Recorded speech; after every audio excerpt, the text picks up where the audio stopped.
Cara, apesar de eu gostar muito, né, de estudar teologia, de estudar os livros, de estudar a palavra, né, de conhecer realmente Deus, eu entendi algo. Eu entendi que Deus você não pode apenas estudar, mas você tem também que experimentar, né? O conhecimento de Deus, ele vem sim através do que a gente diz, né, ser de forma intelectual, mas ele também abre a necessidade de nós conhecermos, de nós termos experiências com Deus, experimentar quem ele é. Nós não podemos simplesmente abrir Deus no meio e fazer uma anatomia de Deus, porque ele é onisciente, ele é onipotente, ele é imutável, ele é grandioso. Nós não temos capacidade para isso. A própria teologia não é nem estudar quem é Deus, mas é estudar aquilo que ele deixou para ser estudado, que é a palavra dele. Por isso que a palavra de Deus fala que nós conhecemos em partes, mas chegará o dia em que nós veremos face a face, então conheceremos como somos conhecidos. Há um tempo atrás, Deus começou a falar no meu coração sobre a necessidade de nós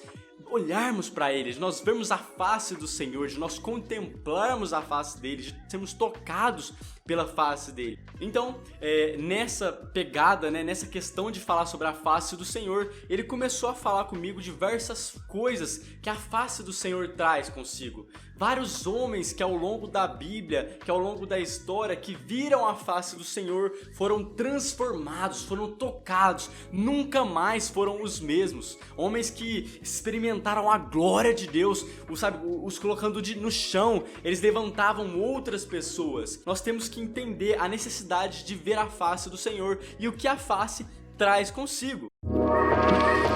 Então a primeira coisa que eu pude me atentar, a primeira coisa que eu pude realmente perceber que a face do Senhor trazia consigo foi quando eu estava lendo Êxodo 33:11, e a palavra de Deus vai falar que Moisés conversava com Deus face a face, como quem conversa com um amigo, né? Como quem fala com um amigo. Então, uma coisa que eu entendi já de cara é que a face do Senhor é capaz de trazer intimidade. Olha que interessante, Moisés ele sai do Egito, ele resgata, né? Ele salva muitas pessoas, ele traz consigo muitas pessoas do Egito. A palavra vai dizer 600 mil homens. Alguns dizem que, considerando as mulheres e crianças, Moisés provavelmente foi líder de mais de 2 milhões de pessoas. Ele era líder de um grande povo, ele tinha muitas preocupações, ele tinha muitas coisas a fazer, né? Mas ele era tão íntimo do Senhor, porque ele tinha visto a face do Senhor, que um dia ele chegou e disse: Deus, não me faça sair desse lugar se a sua presença não for comigo. Então olha pra você ver, ainda que ele tivesse muitas preocupações, muitas coisas pra fazer, a prioridade dele continuava sendo a presença do Senhor, porque ele experimentou o que era um relacionamento face a face com Deus. Tá entendendo? Mas a grande questão é, todos querem a intimidade que Moisés teve, mas será que todos querem pagar o preço que Moisés pagou? Todo mundo quer o resultado, todo mundo quer o propósito de Moisés, mas nem todo mundo quer o processo que ele passa, nem todo mundo quer o preço que ele paga. Mas a primeira coisa que nós entendemos que a face do Senhor trouxe a Moisés e pode trazer pra mim e pra você é intimidade. Mais adiante, na verdade no Novo Testamento, eu entendi outra coisa que a face do Senhor traz para a nossa vida. 1 Coríntios, Paulo vai dizer, olha, hoje eu conheço em partes, né? Nós conhecemos em partes, como num espelho, mas chegará o dia em que nós veremos face a face, nós conheceremos como somos conhecidos, né? Olha que interessante. Então a face do Senhor, ela traz conhecimento de Deus. Os livros podem trazer conhecimento de quem Deus é. A parte intelectual pode trazer o conhecimento de quem Deus é. Mas como eu falei no começo, abre a necessidade de experimentar de fato quem Ele é. Eu posso conhecer sobre o atributo do amor de Deus, né? Eu posso ler sobre o atributo do amor de Deus, mas quando eu sinto o amor de Deus, então aquilo se torna real em minha vida. A face do Senhor, ela traz conhecimento de Deus. Ela te coloca exposto diante da santidade, da maravilha dele. Quando eu vejo a face do Senhor, quando eu me coloco nesse lugar, nessa busca pela face dele, eu sou tocado por quem ele é, né? A glória dele me consome, o fogo dele me consome. E detalhe, o fogo de Deus não é pra gente consumir, é pra gente ser consumido. A face do Senhor, ela traz pra nossa vida também o conhecimento de Deus. A A terceira coisa que a face do Senhor traz consigo é o conhecimento de si. Então Isaías ele fala, olha, vi a Deus e são homens de lábios impuros. Os meus olhos viram o rei e são homens de lábios impuros. Então depois que eu conheço a Deus, eu também me conheço. Eu só consigo conhecer a criatura quando eu olho para o Criador. Eu só consigo conhecer a criação quando eu olho para aquele que criou, né? Então eu tenho esse notebook aqui, mas eu não sei como ele foi feito de fato. Quem mais vai saber como funciona esse notebook é quem desenvolveu ele, quem criou ele de fato. Então se você quer se conhecer, conheça primeiro aquele que te criou. Então quando você é exposto, né, diante da santidade de Deus, diante de quem Ele é, da grandiosidade que Ele é, você se percebe. Quando Isaías é levado até os céus e ele vê o rei, ele vê a glória, ele fala, sou um homem de lábios impuros. Paulo foi um homem de muitas experiências, ele foi até o terceiro céu, ele de fato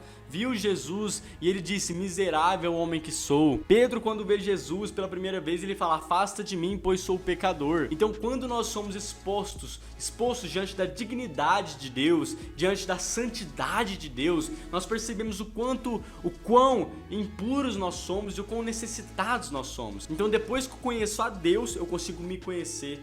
Depois que eu olho pra Ele, eu consigo perceber quem eu sou. E quando eu percebo quem eu sou, eu consigo me tornar dependente. Porque quanto mais convicto da minha insuficiência, mais dependente dele eu me torno. Então se eu sei que eu não sou digno, eu olho pra quem é digno. Se eu sei que eu não sou tão santo assim, eu olho pra quem é santo. Se eu sei que eu não sou tão bom, eu olho pra quem é bom. Eu olho pra quem não muda. E Agostinho já dizia, Deus, ele é imutável, embora ele mude tudo. Absolutamente tudo.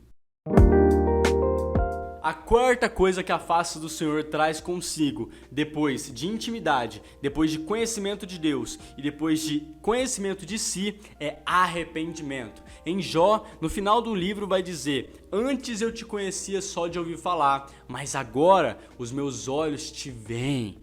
Por isso eu me abomino e me arrependo. Jó, ele sempre foi um homem piedoso, ele foi um homem muito certo durante sua vida, mas ainda assim faltava algo. Ainda que ele tivesse muitos bens, muitas coisas, não era suficiente. Ele ainda não estava completo, porque ele só conhecia a Deus pelo que as pessoas falavam, pelo que talvez ele estudou, mas o que faltava era uma experiência. Então no final do livro, quando Deus o responde face a face, ele diz, olha, antes eu te conhecia só de ouvir falar, mas agora os meus olhos te veem. E porque os meus olhos te veem, eu me abomino e me arrependo. Então quando você olha para Deus, quando você vê a face dele, você consegue se arrepender e se negar. Porque olha que interessante, a palavra me abomino no original, ela tem um sentido, um significado como se fosse rejeitar, né, ou negar. Ou seja, talvez para você está tão difícil negar a si mesmo, porque você só conhece Deus pelo que as pessoas falam, só de ouvir falar. Mas a partir do momento que você conhece Deus